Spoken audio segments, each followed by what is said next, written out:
Somewhere beneath the ground of a single South American country sits more oil than exists beneath Saudi Arabia, more than beneath Canada, more than beneath Iran and Iraq combined. 303 billion barrels of proven reserves, roughly 17% of every barrel of oil confirmed to exist anywhere on the planet. If crude oil were simply wealth waiting to be claimed, this country would be one of the richest places on Earth.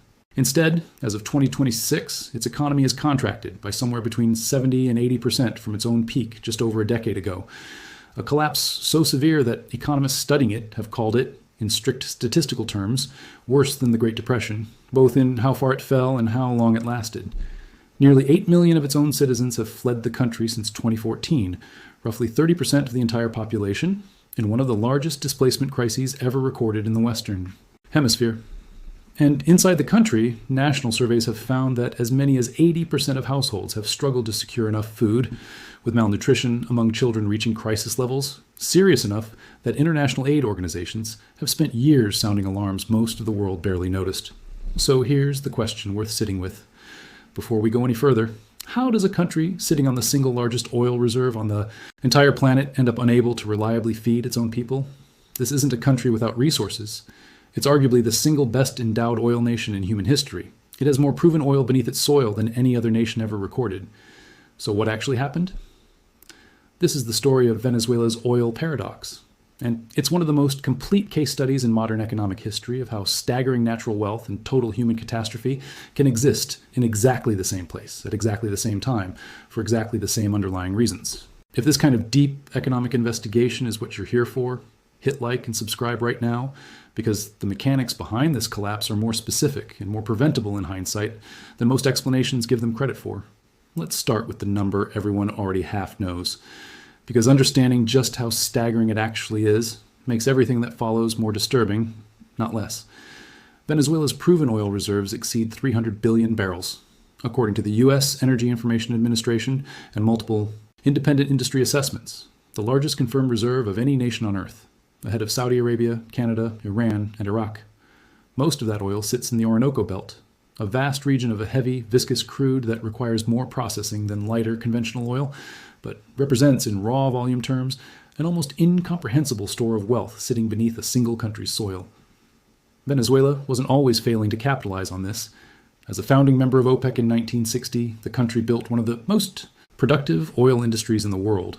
By 1997, at its historical peak, Venezuela was producing 3.45 million barrels of oil every single day, making it OPEC's third largest producer and one of the true cornerstones of global energy supply. Its state oil company, Petróleos de Venezuela, known as PDVSA, was once considered one of the best-run national oil companies anywhere in the developing world, a genuine source of national pride and, more importantly, the engine funding the rest of the Venezuelan economy.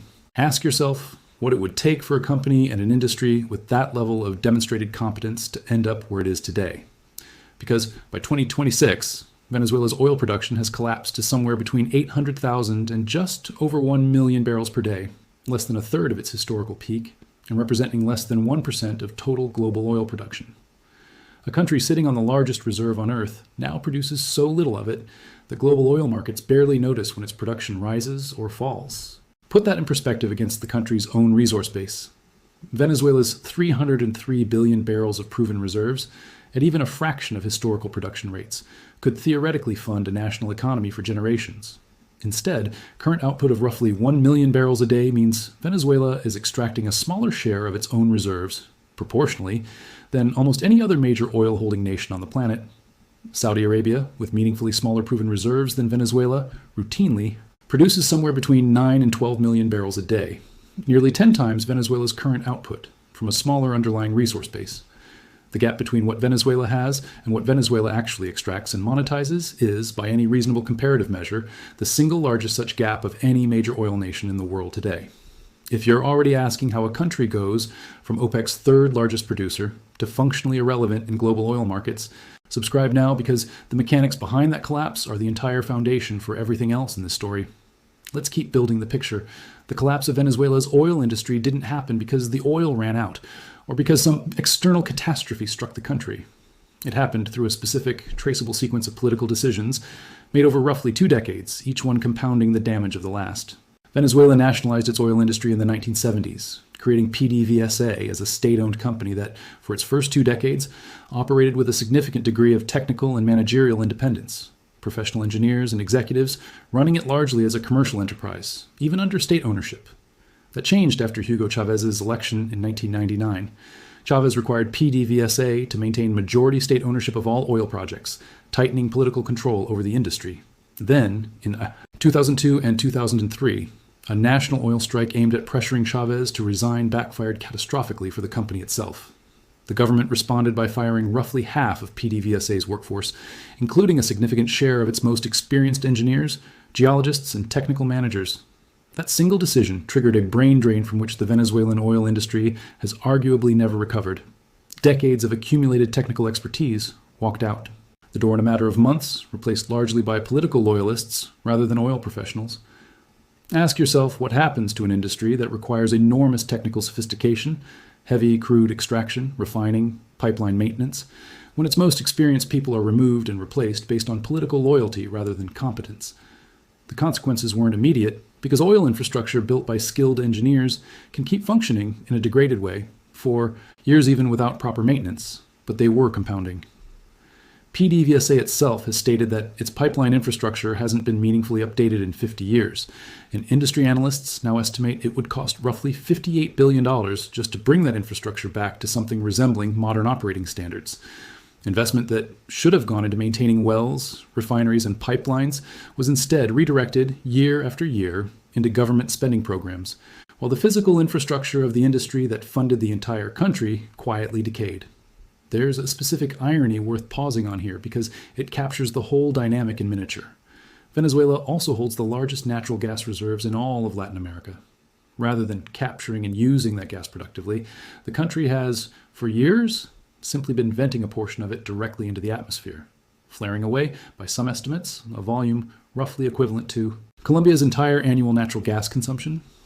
That single detail tells you almost everything you need to know about the difference between having a resource and having the functioning institutional capacity to actually use it.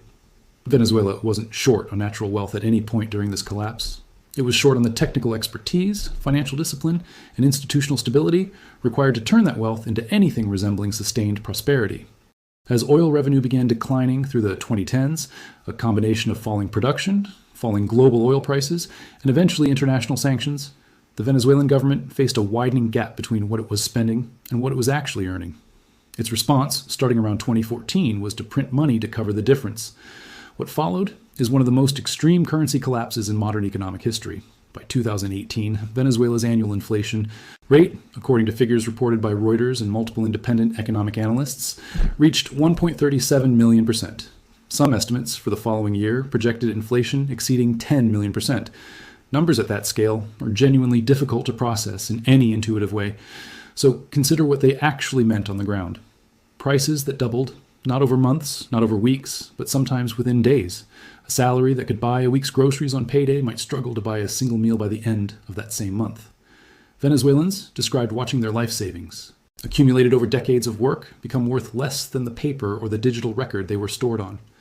The government's response mirrored a pattern that's played out in other hyperinflation crises throughout history, printing currency with more and more zeros, redenominating the currency multiple times to strip away the extra digits, and watching inflation eat through each successive fix.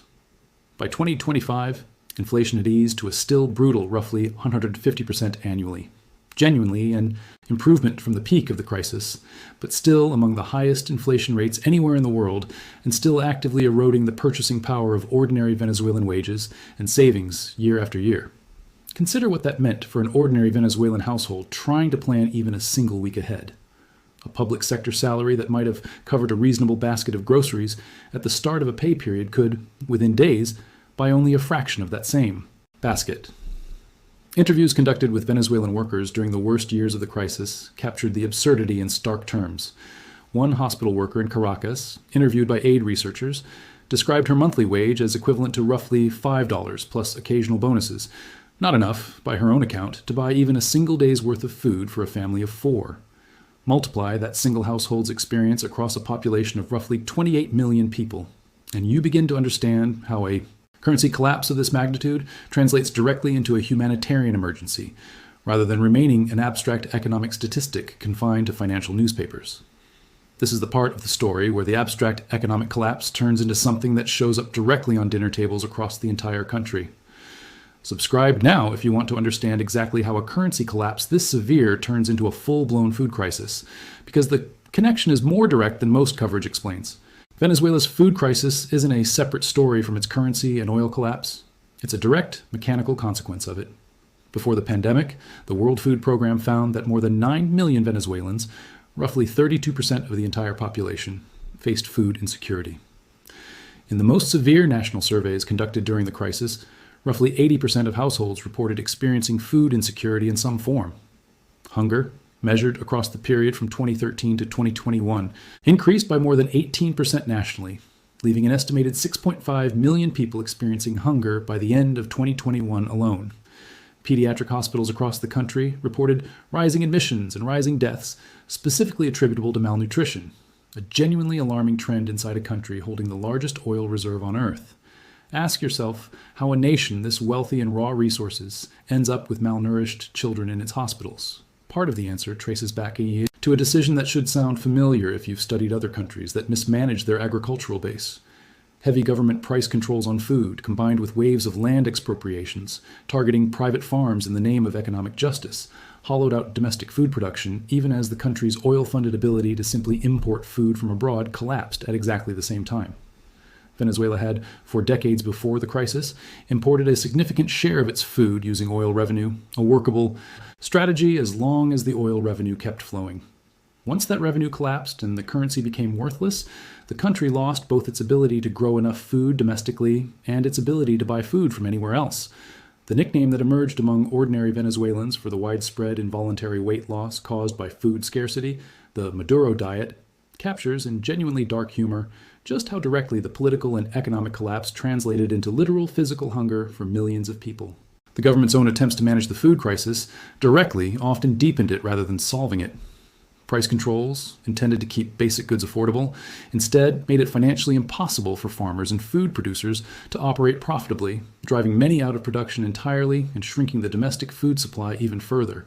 A government-run food distribution program, intended to fill the resulting gap, became widely criticized for corruption, favoritism, and chronic shortages of its own, leaving millions of families dependent on a system that itself struggled to reliably deliver the most basic staples.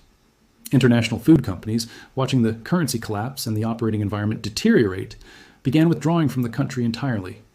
Even major multinational food producers with decades of established operations in Venezuela eventually cited the economic crisis directly as their reason for pulling out, taking with them jobs, tax revenue, and whatever remaining domestic food production capacity the country still had left. Layered on top of decades of internal mismanagement came a second major pressure: international sanctions, imposed primarily by the United States in response to Venezuela's political crisis and human rights record, which further restricted the oil industry's access to financing, technology, and international markets. The United States had historically been the largest single buyer of Venezuelan oil. As sanctions tightened, China became Venezuela's primary market instead, taking on the role the U.S. once played. In December 2025, a U.S. blockade of Venezuelan vessels effectively halted oil exports almost entirely. A dramatic escalation that further starved the country's already crippled oil revenue at precisely the moment the broader political situation inside Venezuela was reaching its own breaking point.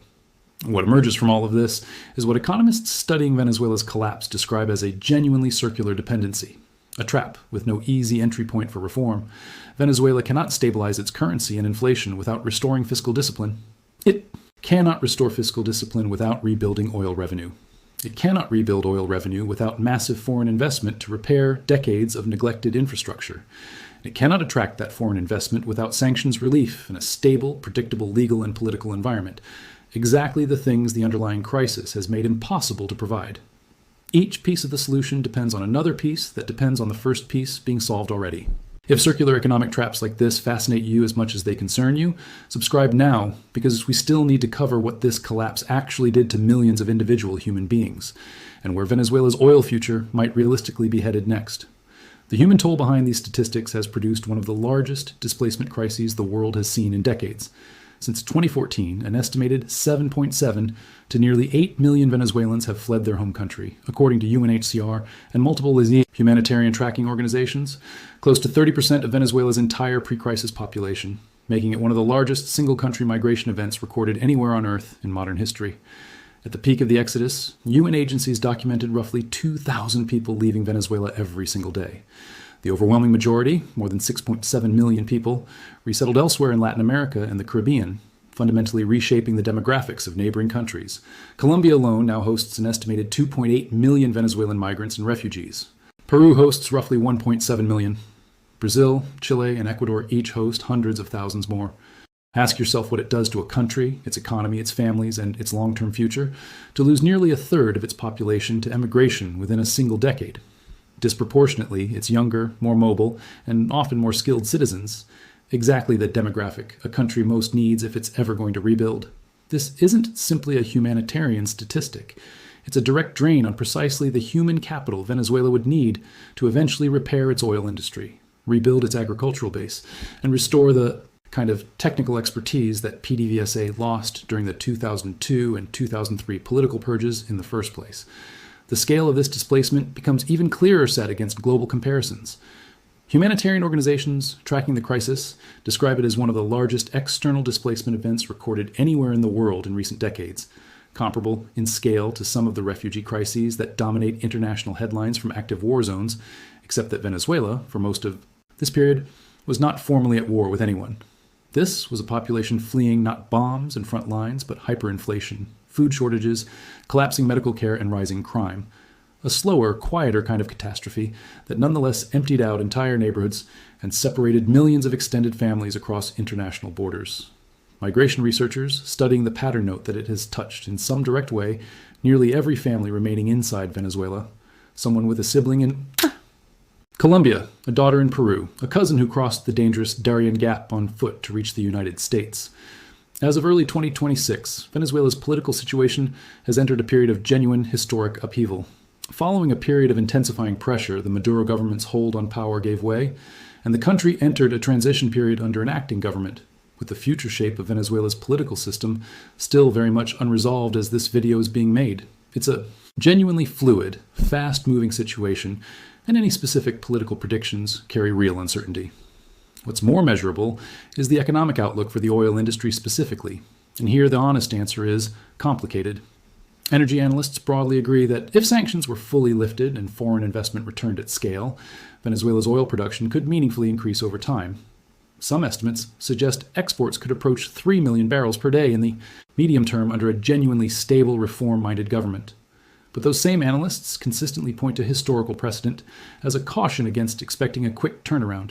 Countries like Libya and Iraq, each holding substantial oil reserves and each experiencing dramatic political transitions of their own, took considerably longer than expected to meaningfully stabilize their oil output after regime change, precisely because rebuilding decades of lost technical capacity, damaged infrastructure.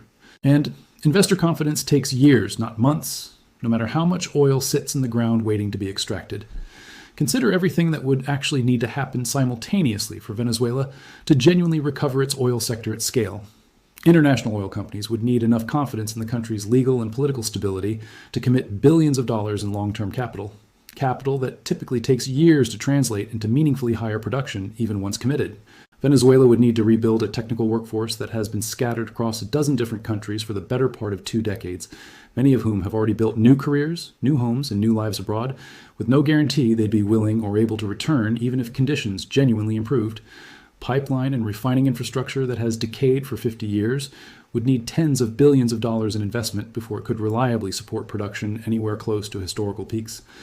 None of these obstacles are, in principle, impossible to overcome. But taken together, they explain why serious analysts describe Venezuela's realistic path back to anything resembling its historical oil output as measured in years and likely decades rather than months, regardless of how quickly the underlying political situation itself stabilizes.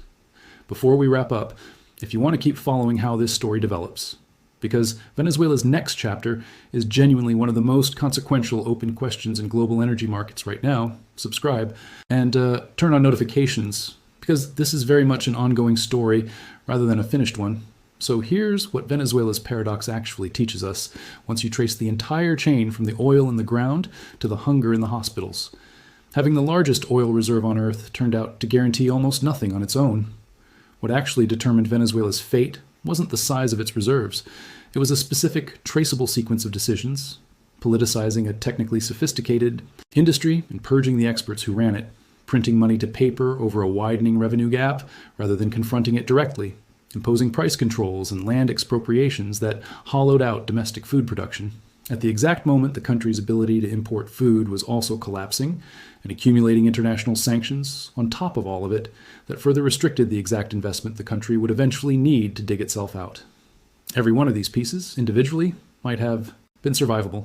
Compounded together over 2 decades, they produced one of the most severe peacetime economic collapses ever recorded, inside a country that, on paper, should have been one of the wealthiest nations on Earth. There's a broader lesson here that extends well beyond Venezuela specifically. Natural resource wealth, on its own, has never been a guarantee of national prosperity. Economists have a name for this pattern, the resource curse, describing how countries with abundant natural wealth sometimes perform worse economically and politically than countries with far fewer resources, precisely because that wealth can concentrate power, discourage economic diversification, and remove the pressure to build resilient, broad-based institutions. Venezuela, holding the single largest example of exactly that resource on the entire planet, has become one of history's starkest illustrations of exactly how badly that curse can play out when it collides with decades of political mismanagement. It's worth being precise about what actually broke, because it wasn't any single decision. It was the compounding effect of many decisions, each one individually explicable, together producing an outcome that no single actor likely intended. Purging PDVSA's technical workforce made short-term political sense to a government trying to consolidate control. Printing money to cover budget gaps offered short-term relief for a government facing declining revenue. Price controls on food genuinely aimed, at least in stated intention, to protect ordinary Venezuelans from inflation eating into their grocery budgets. None of these decisions, viewed in isolation, look like the actions of a government deliberately trying to destroy its own country. But layered together, sustained over 2 decades, reinforced by international sanctions that further restricted the paths out of the crisis, they produced exactly that outcome anyway. That's arguably the most unsettling part of the entire Venezuelan story. Catastrophe of this scale rarely requires a single catastrophic decision.